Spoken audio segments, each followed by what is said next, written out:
मैं फारिया हूँ, पेशावर के एक पुराने मोहल्ले में रहने वाली औरत। शादी को 5 साल हो चुके थे। शौहर अक्सर ड्यूटी पर बाहर रहते। घर में अम्मी, बाप और मैं। चचा जान, मेरे वालिद के छोटे भाई, शहर में ही रहते थे। उनकी अपनी बीवी और बच्चे थे, मगर वो अक्सर हमारे घर आ जाते थे। बचपन से देखती आ रही थी, एहतराम का रिश्ता। मैं उन्हें चचा कहकर पुकारती, वो मुझे बेटी की तरह। फिर वक्त बदला, मैं बड़ी हो गई, शादी हो गई, मगर चचा जान का आना जाना जारी रहा। अब बातें बदल गई थीं, पहले जैसी सादगी नहीं रही थी। एक शाम वो आए। शौहर ड्यूटी पर थे, अम्मी बाहर गई हुई थीं। घर में सिर्फ मैं थी। चचा जान बैठक में बैठे। मैंने चाय दी। कप पकड़ते वक्त उनकी उंगलियां मेरे हाथ से छू गईं। मामूली सी बात, मगर उस दिन उनकी नज़र मेरे चेहरे पर कुछ देर ठहरी। मैंने सर झुका लिया। आहिस्ता आहिस्ता फासला कम होने लगा। वो जब आते तो मुझसे ज्यादा देर बात करते। घर की, मौसम की, पुरानी यादों की। मैं सुनती रहती। उनकी आवाज में एक थकावट थी जो पहले कभी महसूस नहीं हुई थी। एक दिन बारिश हो रही थी। वो आए और भीगे हुए। मैंने तौलिया दिया। वो करीब आकर खड़े हो गए। फारिया, तुम हमेशा इतनी खामोश रहती हो। मैंने कहा, अब आदत हो गई है। उन्होंने मेरा हाथ थाम लिया, हल्के से। मैंने नहीं छुड़ाया। दिल जोर से धड़का। उस शाम घर खाली था। अम्मी देर से आने वाली थीं। चचा जान मेरे करीब बैठे। बातें कम हो गईं। उन्होंने मेरे बालों को हाथ लगाया, बहुत आहिस्ता। फिर मेरे माथे पर बोसा दिया, नर्म। मैंने आंखें बंद कर लीं। कुछ टूट रहा था अंदर, कुछ जड़ भी रहा था। उस रात हमने एक दूसरे को पूरी तरह महसूस किया। वो लम्हे सिर्फ हमारे थे। घर की खामोशी में जज्बात की शिद्दत इतनी थी कि लगता था दीवारें भी सांस रोके हुए हैं।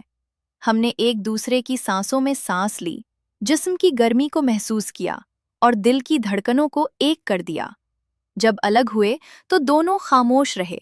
चचा जान ने मेरा चेहरा देखा, कुछ नहीं कहा। मैंने भी कुछ नहीं कहा। वो चले गए। मैं अपने कमरे में लेट गई। शर्म थी, खौफ था और एक अजीब सा सुकून भी। उसके बाद मुलाकातें बदल गईं। अब जब वो आते तो नजरें मिलते ही कुछ हो जाता। कभी कभार घर में मौका निकाल कर करीब आ जाते। कभी मेरे कमरे में, कभी बाहर वाली बरामदा में जब सब सो रहे होते। हर बार वही गहरी कुर्बत, वही खामोशी, वही बात का बोझ। मैं जानती थी कि ये रिश्ता हराम की हुदूद पार कर चुका है। चचा शादीशुदा, मैं भी शादीशुदा, मगर तन्हाई और वो नज़र, दोनों ने सब कुछ भुला दिया था। एक दिन उन्होंने कहा कि उनकी बीवी को कुछ पता चल गया है। शुभा। वो कम आने लगे। फिर एक आखिरी मुलाकात हुई।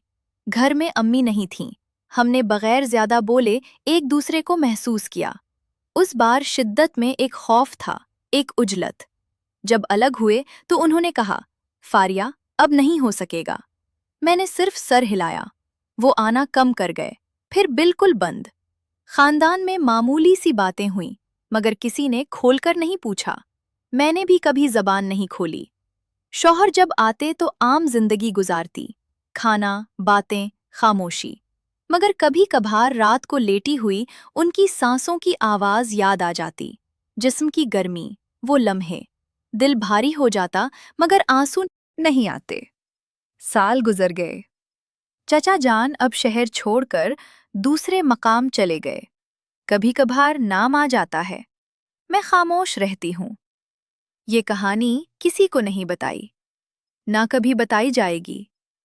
अपने शादीशुदा चचा के साथ गुजरे वो दिन मेरी जिंदगी का सबसे खतरनाक और सबसे खामोश बाब है। ना मोहब्बत का नाम दिया जा सकता है, ना सिर्फ जिस्मानी। बस एक गलती थी जो दो तन्हाइयों ने मिलकर की, फिर खत्म हो गई। अब घर पहले जैसा है, मगर कभी कभार जब बारिश होती है और बरामदा गीला हो जाता है तो लगता है जैसे कोई अब भी तौलिया मांगने खड़ा हो। मैं आंखें बंद कर लेती हूँ और उस नज़र को याद कर लेती हूँ जो कभी मेरे चेहरे पर ठहरी थी। फिर आंखें खोलती हूँ और मौजूदा लम्हे में वापस आ जाती हूँ। कुछ रिश्ते सिर्फ एक बार पार किए जाते हैं, दोबारा नहीं। اور انسان چلتا رہتا ہے، اپنی خاموشی کے ساتھ، اپنے بوجھ کے ساتھ، اور ان یادوں کے ساتھ جو کبھی مٹتی نہیں۔